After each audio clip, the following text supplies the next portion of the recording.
ನಮ್ಮ ಉಪನಿಷತ್ತುಗಳಲ್ಲಿ ಬರುವಂತಹ ಅನೇಕ ಕಥೆಗಳಲ್ಲಿ ಇದೊಂದು ಸುಂದರವಾದ ಕಥೆ. ಕೌಶಿಕ ಕ್ಷತ್ರಿಯ ರಾಜ.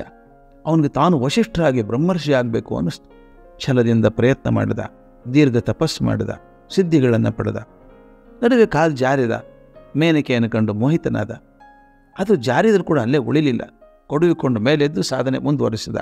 ಪ್ರಪಂಚ ಬೆರಗಾಗುವಂತೆ ಬೆಳೆದ. ಪ್ರಪಂಚ ಎಲ್ಲ ಅವನು ಹೊಗಳಿದರೂ ಕೂಡ ಅವನಿಗೆ ಮಾತ್ರ ತೃಪ್ತಿ ಇರಲಿಲ್ವಂತೆ. ಅವನಿಗೊಂದು ಆಸೆ, ತಾನು ವಶಿಷ್ಠರಿಂದಾನೇ ಬ್ರಹ್ಮರ್ಷಿ ಅನಿಸ್ಕೊಳ್ಬೇಕು. ಆದರೆ ವಶಿಷ್ಠವನ್ನು ಯಾವಾಗಲೂ ರಾಜರ್ಷಿ ಅಂತ ಕರೀತಿದ್ದರೆ ವಿನಃ ತಪ್ಪಿ ಕೂಡ ಬ್ರಹ್ಮರ್ಷಿ ಅಂತ ಕರೀಲಿಲ್ಲ. ಅದು ಮನಸ್ಸನ್ನು ಸದಾ ಕೊರಿತಾ ಇತ್ತು. ಈ ಕೊರೆತ ಮನಸ್ಸನ್ನು ಶಾಂತವಾಗಿರೋದಕ್ಕೆ ಬಿಡಲೇ ಇಲ್ಲ. ಮನಸ್ಸು ಮತ್ತಷ್ಟು ಉಗ್ರ ಆಗ್ತಾಯಿತ್ತು. ದಿನ ಕಳೆದ ಹಾಗೆ ಚಡಪಡಿಕೆ ಹೆಚ್ಚಾಗ್ತಾ ಇತ್ತು.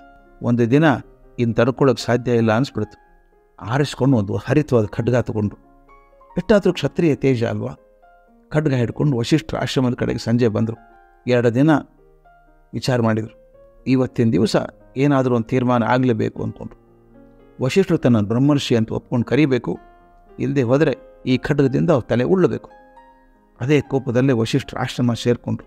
ಆಗ ತಾನೇ ವಶಿಷ್ಠರು ಸಂಜೆ ಪೂಜೆ ಮುಗಿಸಿ ಉಳಿದ ಋಷಿಗಳ ಹಾಗೆ ಶಿಷ್ಯರ ಜೊತೆಗೆ ಮಾತಾಡ್ಕೊಂಡು ಬರ್ ವಿಶ್ವಾಮಿತ್ರರು ಮರದ ಹಿಂದೆ ನಿಂತ್ಕೊಂಡು ಚರ್ಚೆಯನ್ನು ಕೇಳೋಕೆ ಶುರು ಮಾಡಿದರು.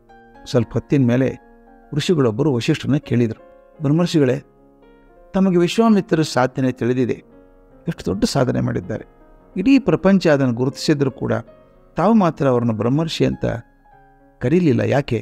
ವಶಿಷ್ಠರು ಹೇಳಿದರು, ನನಗೆ ವಿಶ್ವಾಮಿತ್ರರ ಸಾಧನೆ ಗೊತ್ತಿಲ್ಲೇನಪ್ಪ, ಅದು ಅಸಾಮಾನ್ಯವಾದಂಥ ಸಾಧನೆ. ಅದ್ವಿತೀಯರಾಗಿದ್ದಾರೆ. ಅವರು ಖಂಡಿತವಾಗಿ ಬ್ರಹ್ಮರ್ಷಿ ಆಗೇ ತೀರ್ತಾರೆ. ಆ ದಿನಕ್ಕೆ ನಾನು ಕಾಯ್ತಾ ಇದ್ದೀನಿ. ಅವರಲ್ಲಿ ಕ್ಷತ್ರಿಯ ಸಹಜವಾದಂಥ ಕೋಪ, ಅಹಂಕಾರ ಇನ್ನೂ ಸ್ವಲ್ಪ ಇದೆ. ಕೆಲವೇ ದಿನಗಳಲ್ಲಿ ಅದನ್ನು ಅವ್ರು ಮೀರಿ ನಿಲ್ತಾರೆ ಅಂತ ನಂಬಿಕೆ ನನಗಿದೆ. ಅವ್ರ ಕೈಯಿಂದ ಆ ಕೋಪದ ಅಹಂಕಾರದ ಕತ್ತಿ ಕೈ ಜಾರಿದರೆ ಅವರು ಬ್ರಹ್ಮರ್ಷಿ ಆಗ್ತಾರೆ. ನಾನೇ ಹೋಗಿ ಅವ್ರ ಬ್ರಹ್ಮರ್ಷಿ ಅಂತ ಕರಿತೇನೆ ಅಂದರು. ವಿಶ್ವಾಮಿತ್ರ ಹೃದಯ ತುಂಬಿ ಬಂತು. ತನ್ನ ಬಗ್ಗೆ ಇಷ್ಟೊಂದು ಗೌರವ, ಪ್ರೀತಿ ಇಟ್ಕೊಂಡಿದ್ದಂಥ ವಶಿಷ್ಠನ ಕೊಲ್ಲೋಗಿ ಬಂದಿದ್ನಲ್ಲ ಅಂತ ಬೇಸರ ಬಂತು. ಛೇ ಅಂದ್ಕೊಂಡು ಖಡ್ಗವನ್ನು ಕೆಳಗೆ ಹಾಕಿ ಓಡಿ ಹೋಗಿ ವಶಿಷ್ಠರ ಕಾಲು ಹಿಡ್ಕೊಂಡ್ರು. ಕಣ್ಣೀರು ಇಳಿತಾಯಿತ್ತು. ವಶಿಷ್ಠರಂದರು, ಮೇಲೆ ಕೇಳಿ ಬ್ರಹ್ಮರ್ಷಿಗಳೇ ಇದ್ದರು. ತಕ್ಷಣ ವಿಶ್ವಾಮಿತ್ರ ಹೇಳಿದರು, ದಯವಿಟ್ಟು ನನ್ನ ಬ್ರಹ್ಮರ್ಷಿ ಅನ್ನಬೇಡಿ.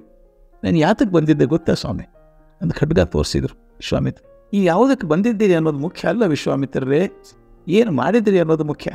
ಯಾವಾಗ ನಿಮ್ಮಲ್ಲಿ ಕೋಪ ಕರಗಿ ಈ ಭಾಗವಕ್ಕೆ ಬಂತೋ ಆಗಲೇ ನೀವು ಬ್ರಹ್ಮದರ್ಶನಕ್ಕೆ ಸಿದ್ಧರಾಗಿದ್ದೀರಿ ಅಂತ ಅರ್ಥ. ಇನ್ನು ನೀವು ಕ್ಷತ್ರಿಯರಲ್ಲ, ಬ್ರಹ್ಮರ್ಷಿಗಳು ಅಂದು ವಶಿಷ್ಠರು. ಇವರು ಒಬ್ಬರನ್ನೊಬ್ಬರು ಅಪ್ಪಿಕೊಂಡ್ರು.